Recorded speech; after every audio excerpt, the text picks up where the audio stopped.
We'll be talking about the rest of this diagram here in subsequent videos, but right now I want to concentrate where I have this big blue circle. We don't always have one domain controller in a domain. It's not uncommon to have 2 or 3 or 4 or sometimes many domain controllers in one domain.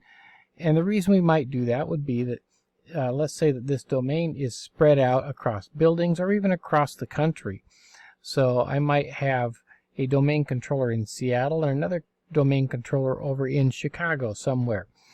Well, I want my users to be able to log on, log off, and so on, do their work. But if they can't contact a domain controller quickly, then it's going to be very, very slow. So what happens is I add a second domain controller to this domain, and then the user will contact the nearest one. Meanwhile, these things will constantly replicate information back and forth with each other so that it's always up to date, so users can contact either one in order to log on. So let's go over to another domain controller here. This is a DC2 domain controller, and I have made it an Active Directory. I've added the Active Directory Domain Services role, but I have not yet promoted it to a domain controller. So if I promote this to a domain controller, you see that I have the option of adding a new forest. Well, that's not what I want to do, because the domain that we already have, our widget.llc domain, is the root domain of a forest. I don't want to add a new domain to an existing forest. I want to add a new domain controller to an existing domain. So that's what I will do, and I need to select, well, what domain is that? Well, I have to have domain admin credentials to access that domain.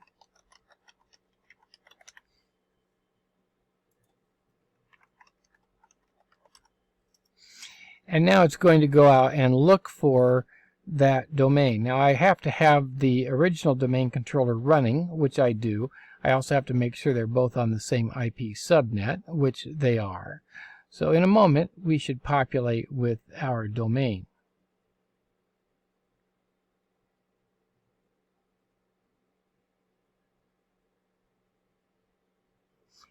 We're going to be looking at the rest of this chart here later on, but right now I want to concentrate right where this blue thing is. If we have a domain, as we do in our sample, we have a domain controller DC1 here. It's not uncommon to add additional domain controllers to that domain. And the reason we might do that would be, let's say that this domain controller is in Seattle, this domain controller is in Chicago, but they both refer to the same domain. Well, I want users in both cities to be able to log on quickly and easily. In order to do that, they need a local domain controller. It could even be across buildings in this case, and so I might just have a lot of users and I need more than one to be able to respond to them quickly. What happens then is information about the domain, the users, the groups, the OUs, and all of that will replicate between these two domain controllers on a periodic basis in order to keep them up to date with each other. Now, let's say that I have a domain controller. This is a second domain controller, in this case DC2, and I've promoted it, or I have not promoted it yet. I've added the Active Directory Domain Services, but I'm about to promote it. Well, what would I want to do in order to create that second domain controller in the same domain? I certainly would not add a new forest, and I'm not adding a new domain to an existing forest. This is the same domain, but I'm adding a domain controller to an existing domain. So that's what I would be doing here, is I would be adding